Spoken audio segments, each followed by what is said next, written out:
And welcome to a slightly delayed nooner with Dave LaMont. I had the once a week computer crash, but everything is fine now. Thank you very much. You can tell I'm quote unquote on location. And today, rocking a WVUM, the voice of the University of Miami t-shirt, old school style shirt. Hey, donations have their profits. So welcome aboard. I have a lot to talk about. I am my own guest today, but I am not lacking for topics. After all the fun we had watching sports yesterday, see if you can read any of that, and Saturday, I really dug into the NFL yesterday for the first time probably all season, where I spent a lot of time watching pro football, even almost all of the Sunday night game, because I did have a fantasy football stake in it, and somehow held on to what was a gigantic lead going against Lockett. I blocked out his name already.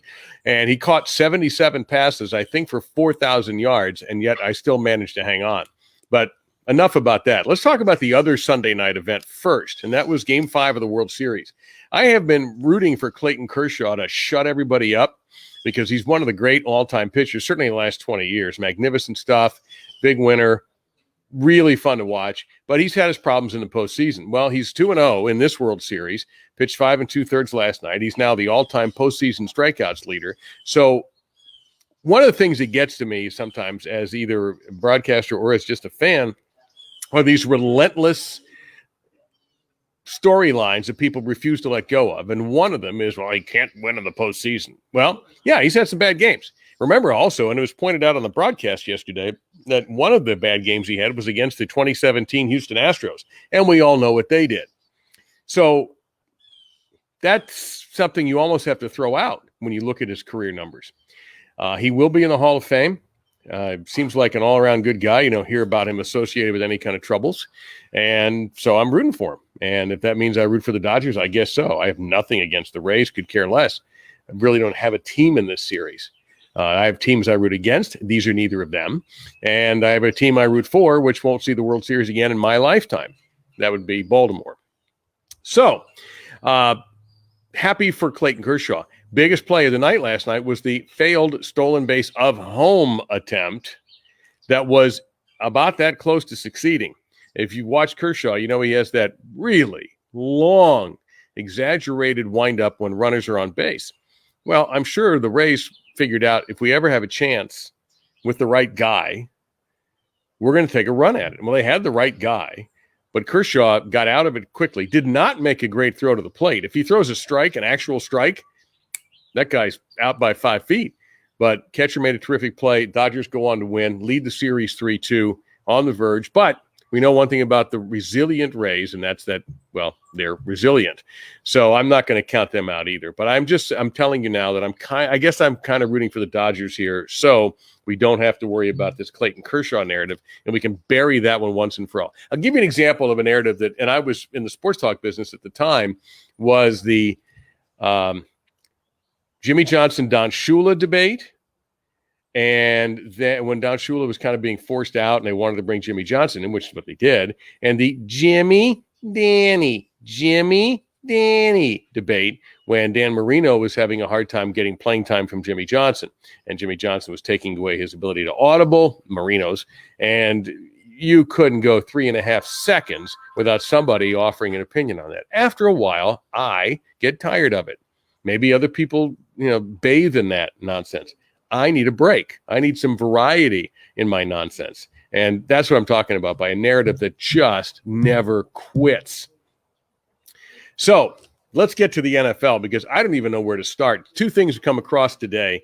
That one is very unfortunate, and that's Odell Beckham Jr. If you didn't hear this, about an hour ago, the Browns announced that he is out for the season with a torn ACL suffered in the win. Hey, they almost lost. The win over Cincinnati yesterday. That's the big downer of the moment, obviously, for the Browns. But they won the game without him. You had more bizarro finishes, and it was all crammed together with some of the 1 o'clock games closing out. Detroit and Atlanta. When do you score a touchdown and screw your team? The Falcons did it. But of all teams to take advantage of that, it's Detroit, a team that absolutely does not know what to do with success, except this time. Somehow, they managed not to muck it up. And they let the Falcons do it instead for them. That's right. Todd Gurley was not supposed to score a touchdown and couldn't stop that big body, got across the goal line by accident, and gave the line. But you know what? Let's be blunt about this, and I don't, again, have anything personal against Matthew Stafford, but how many announcers go around the league saying, well, you can't leave a minute in Matt Stafford that's dangerous. No, you had to figure the Lions would figure some way to blow this, and the Falcons would sneak out with a win. Instead, Detroit's 3-3, and they're hanging in, much to every Lions fan's surprise. In fact, I imagine both fan bases were certain they were going to lose that game, so the Atlanta fans probably not surprised. They just found another new way to lose. So it doesn't seem to matter who the coach is now, does it? You had the finish and the mention of Browns and the Bengals. You know, I don't know why people are on Baker Mayfield. I think this is almost personal more than his ability. He is a pretty good quarterback. No, he's not among the elite, but he certainly isn't in the basement either. And guess what? The Browns are 5-2? Okay. So why are we going after Baker Mayfield? You feel free to take a minute to tell me, because it makes no sense to me at all. This is a non-sponsored beverage, by the way, but if the Gatorade people are interested, I'm listening. So you had that. And by the way, Joe Burrow is killing it. What do you have, 400 yards for the Bengals? It would take the Bengals 2 games to get 400 yards a few years ago. That's how bad their offense was for a while. And while their season isn't going well, I think they finally found a good draft choice, and they finally found their quarterback. So that problem is settled. Now they've got to work primarily on their defense. Their offense is actually kind of interesting.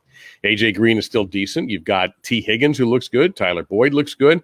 Mixon, you've got an offense. Now you just need to learn how to stop somebody, and maybe that team can be competitive again. So you had the Sunday night game, the Arizona-Seattle, where you have Russell Wilson throwing 3 times as many interceptions in one game than he'd thrown all season long. You have Kyler Murray, who was hot and cold. But both teams are marching up and down the field. It was an interesting comment made on the broadcast that the last time that those teams were on Sunday Night Football, it was a 6-6 overtime tie.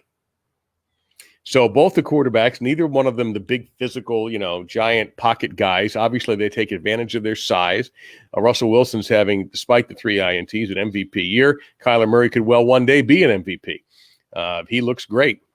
So terrific game. Arizona's doing very well for a guy who could not win at Texas Tech, who had a losing record at Texas Tech, and now he's got this Arizona team with a winning record through 7 weeks. It doesn't make a lick of sense to me at all. Then you have the crisis in Dallas. Now, I'm not that surprised that they lost to Washington, who is a good defensive team. They have their own problems, but they may end up putting it all together. And the good news, by the way, is their coach, Ron Rivera, takes his final cancer treatment today. Now, that doesn't mean he's out of the woods. There's a whole 5-year plan that goes with that. So hopefully we won't be mentioning those words again anytime soon. So they've got that bit of good news to celebrate in the nation's capital. Besides, at 2-5, they're in the thick of the NFC East race. So if I told you Ben DiNucci, Mensch just threw that name out there. Have you figured out who that is yet? Barring something extraordinarily unusual, he is the next Dallas Cowboys quarterback. They have Garrett Gilbert. They signed off the practice squad. They're going to need somebody else. Don't have a clue who it's going to be. Don't think it's going to be Colin Kaepernick for a long list of reasons, but one in particular. And it's not because he hasn't played in years. But so they look awful. They look dispirited. There was rumors before the game that Mike McCarthy, the coach, would be fired. Andy Dalton is not a terrible quarterback, but that offense just looks flat. Ezekiel Elliott, nothing. They don't have a deep threat that I can think of. And their defense is bad, just bad. So if you're going to – and who makes the most of the personnel decisions there? Isn't that the owner? Yeah, I think he does seem to lean a lot on his own instincts. And he's not going to fire himself. So Ben DiNucci is your quarterback in Dallas. Now, the other news coming out of that is the hit that knocked Andy Dalton out of the game was a nasty, dirty play by John Bostic. I think everybody agrees with that. 2 things came out of that. One, a lot of people were angry at the Cowboys, even Mike McCarthy was, for not coming to Dalton's defense and basically starting a fight with Bostic. The game at that point was just about a wash anyhow. So mix it up a little bit, show a little spirit. Didn't happen. So a lot of Cowboys fans, and I guarantee you that's a big topic today in Dallas sports radio, is the lack of response. And then there's going to be an addendum to that because the NFL is, everything I've read today, not suspending Bostic for that hit, which I think they should nail him a game and a fine. Now, it looks like he's going to be fined. And I guess the league rules say the ejection was enough, although I'm sure they could easily create an exception. Not a really good idea to not suspend Bostic for a game. It sends a terrible message. It was not a clean play. It wasn't one of these things where accidentally he's sliding. Like, there was a helmet-to-helmet hit in the game Sunday night that knocked a player out of the game for a little while. That was one that I thought a good explanation was given by Chris Collinsworth. Low man wins is what he said. So you've got the runner coming this way. Let's do it this way. The runner coming this way. The defender's trying to get under him for leverage. They both lower, and bam, they meet head-to-head. Yes, the defender lowered his head, and there should have been a flag there, and there wasn't. I guarantee you in a college game, there would have been a flag. So that was a mistake, and it definitely should have been a penalty, and the NFL will have to own up to that. I don't think they do a final 2-minute report like the NBA does, but if they did, they would have to acknowledge that they blew that call. And then you've got the weirdness surrounding Cam Newton. Now, this guy is a lightning rod. Fair or unfair? And some people just look at his wardrobe, which is, to the average person, outlandish. To others, right on point. To me, I don't care. I really don't. But we're being forced to care today because of former 49ers quarterback Jeff Garcia, who was on the air someplace, maybe in the Bay Area. I think he probably still lives there. I think he's a Bay Area guy. And Jeff Garcia just rips into Cam Newton's wardrobe. And Garcia's point was, why are you attracting even more attention to yourself when you're not playing very well? And I've dumbed down Garcia's point. If you go watch it, it's all over the internet. You can't miss it. Just Google Jeff Garcia and you'll see it. And, you know, you're throwing interceptions. Your team isn't winning. Why are you attracting more attention to yourself? Well, you know who agreed with him? Sort of. Cam Newton. Allow me to read. You know what? No crazy? I agree with him. And the fact that he's a former player, he has the right to say that. Until that happens, so be it. But that's another opinionated theory, and it's fair to say, I know I come off to so many different people, so many different ways, and that's fine. You know what? He's exactly right. But I'm not changing the way I dress. I'm sorry. I don't know Jeff, but I would say this. I do certain things because of the culture I'm from. And where I'm from, I don't know where Jeff is from, and I don't want to harp on it too long, but let's just say that he's right.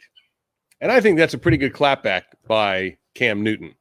New England's got serious problems. I watched some of that game, and it was awful to watch. The Niners just ripped them 5 new ones. And New England clearly has a serious offensive problem. They don't have a breakaway running back. They don't have a breakaway receiver. Newton looks slow to me.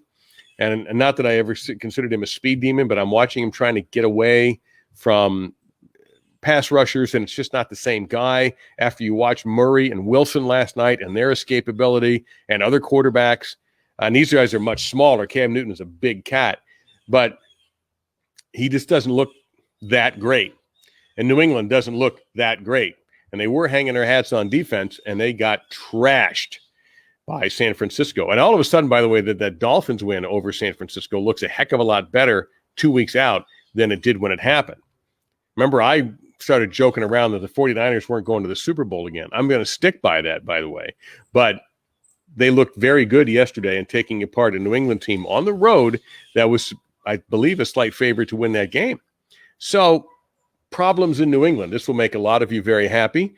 I myself, again, doesn't bother me. But the other thing that came out of it, remember week 1 of the season when the Bucs played, I don't remember who they played, and it doesn't even matter. And Tom Brady had a poor day by anyone's standard. Doesn't matter by Ben DiNucci's standards. Tom Brady had a bad game. Well, we know who's giggling now. 5 touchdown passes yesterday. Tampa Bay looks great. He's spreading the ball around the different receivers. Tell me where you've heard this before. So would you like to be a sports talk host in Boston today? I wouldn't, because you know what's coming. And I'm sure that they're stirring it up there anyway.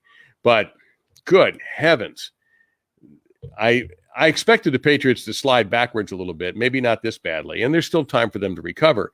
But Brady, on the other hand, is just soaring back to Brady-like levels. Gronkowski's starting to be more involved, probably getting in game shape, because you can do all the conditioning and all the drills you want, but the best way to get in shape is to participate in the sport you participate in, be it baseball, basketball, football, whatever, hockey.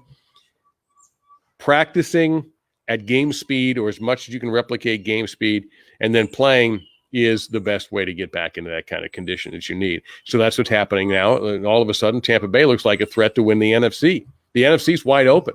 Seattle has to be considered a threat. Tampa Bay has to be considered a threat. Arizona, maybe. And the AFC, Pittsburgh, for a while, was just blowing Tennessee out until Tennessee rediscovered Derrick Henry, but Pittsburgh still wins the game to stay without a loss so far this year. Kansas City picks up Le'Veon Bell, brings him into the offense. They look remarkably good. So how are you going to leave Kansas City out? You're not. And out of the AFC East, Buffalo, that comeback against the Jets, you talk about a lifesaver. They're down 10-0, and they look very blah. But it is the Jets, and after all, the better team prevailed. And for Buffalo, a very nice win for them. They go to 5-2. They had to have that. When you're playing the Jets, it's like having a putt this long to win a hole and win money. It's almost no fun to putt something like that, or maybe a slightly longer putt, because if you miss it, you're the biggest jerk in the world. You're a total jackass. And that's what the Bills looked like for a while until they finally found their way home. That would have been the most embarrassing. Whoever does lose to the Jets ultimately is going to be the most embarrassed team in pro football. That's all there is to it. So, with that said, let us shift to college football. Excuse me a second.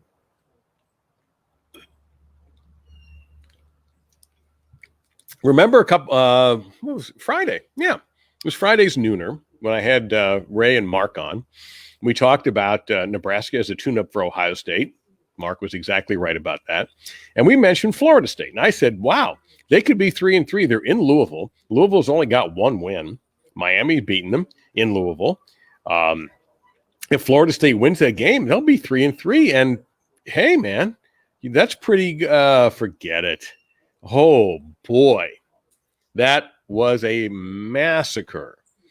So reset the narrative for Florida State. That was a huge step backward for them. Now both Louisville and Florida State are 2-4. And in the ACC, you still have Miami sitting there at 5-1. North Carolina bounced back after their loss to Florida State. Clemson, of course, they're doing what they're doing. It was interesting that it was 24-14 at the half, and people were panicking. Come on. Be better. You knew Clemson was going to win that game, okay? And they did. No trouble at all. So, you think Syracuse is going to win that game? Come on, man. Now, as far as the Hurricanes go, I wrote down one word to describe Florida State, Miami, and the University of Florida. For Florida State, my word, I'm not even sure is a word. Ugh. And I think I just explained why. For UM, I wrote yawn, because they were a heavy favorite against Virginia, and 19-14 win, couldn't run the ball, gave up 5 sacks. Really? So it's a win, and I'm a just win baby kind of guy. I don't overrate point spread victories too much unless it's an evenly matched game going in and one team just destroys the other. But this was not an evenly matched game. So Miami clearly struggled on offense against a Virginia team that was giving up 35 points a game. Oh, not an encouraging performance, but it is a win. And again, I've mentioned this and I'll say it again. With the Hurricanes, just winning is what's going to matter. I'm not too interested in style points at the moment. Get better and take care of your business and beat the teams you're supposed to beat, which they have done, and they lost the one team that I can completely understand them losing to. So they're still okay at 5-1. They're not great, but they're not bad. They're above average. And above average isn't always going to be a 5-1 record. So take it if you're a Hurricane fan. And for Florida Gators, I wrote, finally. That's right. Last game they played was 16 days ago. They're going to finally play against Mizzou in the Swamp on the 31st. And there'll be masks worn in that stadium. And I don't think you're going to get your 90,000 there, Coach Mullen. I don't know what you're going to get. But as unfortunately the number of cases seems to be going in the wrong direction right now, don't expect a full crowd in the Swamp. Again, I have very good friends who go almost every week. People with tickets who gave them back for this year. People who aren't even going to the Florida-Georgia game in Jacksonville, and others who were going to go no matter what. And that's fine. That's their business. They can do what they want. But I wrote finally down for that. I have been gently reminded that I forgot to mention the Green Bay Packers as an NFC threat. And you're right. I'm not sure they're great, but other than one really sucky game last week versus Tampa Bay, I believe it was, they marched up and down the field against Houston. Houston's not very good, though. And they are sitting pretty. Green Bay looking good. Rodgers is on what's being called the FU victory tour, or the revenge victory tour. So let's see if that sticks. I mentioned in the run-up to this, and I didn't write it down, but I don't want to forget, because I said it's a man who we all listen to when he speaks, and that's Pat Riley. And there was an interesting article in The Athletic today about Riley's press conference a few days ago, talking about the future. They've got a lot of first-round picks. They've got 3 second-round picks over the next, I think it's 6 years, and 8 first-round picks. And they've got a nice core. He sounds pretty confident. Is he going to blow this thing up and try to get every big name in the locker room? I don't think he can or wants to. And of course, he's not going to get into hardcore specifics, but I am certain one thing. They're going to probably try to build around Bam Adebayo, which is not the dumbest idea in the world. He's going to make 5.1 next year. They're going to have to take care of him. Do they do that now, tear up the deal and give him something else, or do they wait, pay him, but then they're going to try to bring in somebody off this huge list of potential free agents? Don't know if it's going to be Giannis, because there's all indications that Giannis is going to stay in Milwaukee. So I think Miami is an attractive destination. I think in Jimmy Butler, you've got a guy who will recruit people he likes. So this, again, in South Florida, even though the Dolphins are probably always going to be the king, Pat Riley commands a lot of attention, even weeks after the NBA Finals are over. His conversation, which is an always interesting one to sit through, talking about what he wants to do. He wants to take care of Bam. He's made that pretty clear. What else? But what can he do financially, and how big will he reach? But again, they got a lot of draft picks. Now, they could use that as capital and shuffle a few out, or they could just kind of hoard them because their most recent picks have worked out pretty well. Now, if I mention long-term deals to big guys, then don't panic and think you're looking at Hassan Whiteside kind of stuff, where all of a sudden that ends up being this giant mole on your back that you got to go to the dermatologist to get removed. That's what they had to do with Whiteside, and it hurt him. So I don't think Adebayo has that Whiteside attitude, though. And I think he fits in with the mentality that this team has. So it's going to be fascinating to watch to see what they do. Do they really think they can get Giannis? Giannis has said he'd prefer to stay in Milwaukee, but LeBron wanted to stay in Cleveland, allegedly, the first time he left. So I don't like to bet against certain people. This would be one of them I'm not betting against. Okay, 3 championships in Miami, his championships in LA as a coach. I'm not going to bet against the guy. He tends to get what he wants more than half the time. Yeah, there's times he can't do everything. I understand that, but let's just see. It's going to be fun to sit there and see this offseason. It's going to be one of the most interesting in recent years, and I'm including bringing in Bosh and LeBron. Because once that all happened, that was the most interesting offseason. This one won't be quite that exciting, but you're going to get an indication of the future, and then you're going to find out the following season. By the way, it looks like the NBA wants to start December 22nd and play a 72-game schedule, which to me seems crowded unless you're going to stretch that puppy out. Now, I don't know the end date of the regular season, and I did not hear the B word for bubble. So let's hope. But that doesn't give these guys a lot of time to rest. I'll tell you that right now. So I don't know how but Christmas Day is the big day. I thought Christmas Day is the perfect. I really believe if you want to play a shorter NBA schedule, you start on Christmas Day. Those games, are very popular. People. Who was it? It wasn't me who said it, but somebody said that the only reason movie theaters are open on Christmas is people get sick of each other with all this family and they have to go someplace. Well, the NBA kind of provides that indoor entertainment. Hey, 12 o'clock. Oh, presents are open. Oh, I'm just gonna sneak upstairs and watch a game. So we'll see what happens with that. But look, he's got a pretty good track record. And they've got smart people. They've got a coach who should attract people. They've got I'm not going to use the culture word, but they have the mentality that will attract certain people. It won't be for everybody, but it brought Jimmy Butler in, and he showed to be the kind of person that a team is built around, because 40 points for Butler is great. 8 points for Butler is great. But if he gets with 8 points, if he gets the 10 rebounds, 6 assists, couple steals, that's a Jimmy Butler night. So there you go. 2 more things, and then I'm going to take off. One, much congratulations to the god of gods in sports broadcasting, practically, Andres Cantor, the soccer announcer that you are all familiar with. And if, again, go to YouTube, you'll be entertained. Andres for his goal. I'm not going to do it. Call. He is a South Floridian. He is a great guy, and he was awarded the National Soccer Hall of Fame Colin Jose Award, which is a big Hall of Fame honor for a man who I'm wondering why he didn't get it like 10 years ago. But anyway, he deserves all accolades. Man is brilliant. This is how good he is.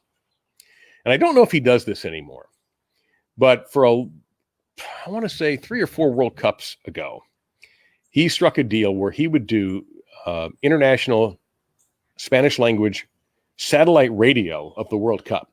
And Andres Cantor is so good that I would tune in the car to the Spanish language broadcast, not knowing but maybe 5 to 10% of what he is saying, because I knew that if something important was happening, he'd tell me, all right. I know, and I know when there's a goal. There's no mystery. So I'm a huge fan, as you can tell, and just delighted that he won this award. More than deserving, and a very humble guy too, by the way. He doesn't even have to be, but so bravo to the National Soccer Hall of Fame for honoring a great guy and an unbelievable voice. And finally, I heard something today after 10 o'clock. I'm terrestrial radio man on Monday through Friday with the Paul Castronovo show, but at 5 o'clock today Eastern, apparently the Doobie Brothers and Peter Frampton have teamed up for a new song. Now, I don't know anything about it. All I know is it's debuting on satellite radio today. I checked the Twitter accounts for both artists, couldn't find anything. Frampton's kind of doing a little media blitz right now with the new book out. And, of course, his health conditions have forced him off the road. So I'm assuming he's still playing. So I'm anxious to hear this song. And I assume it'll be on a regular rotation. And it kind of reminds me of the old rock radio days, when you have these kind of combos, or somebody would announce that the new album is coming out, the new Boston record's coming out, and we have it right here exclusively on 96X. And that's what old-time radio, the kind of rock radio that I grew up on and even worked in for a little while, was like. So I'm kind of pumped about this. And I see the Doobies have rescheduled their 50th anniversary tour for next year in July in South Florida with Michael McDonald. So, and I have seen the Doobies with him and with Tom Johnston, but never with the both of them. So I'm planning on going to that. I'm hoping that we can, because they were supposed to play over the summer. And I'm sure every one of us has lost a concert or 2 or 3 or 5 all around the country because of what has happened, what is going on, and what is still going on. So let's hope that actually happens. And let's hope this song is good with the Doobies and with Peter Frampton. And that is it. I hope you tune in on Friday. I'm sure I'll drop in an Almost Daily Dave this week, depending on when I can get to a computer at 9 o'clock. And until then, thanks for watching. Don't forget to subscribe on YouTube for free, Instagram for free. You got a great picture of my dog today if you follow me on Instagram, and also on Twitter, where I don't usually post dog photos, but I'm there. So thanks for watching The Nooner, and I will see you this week. Bye.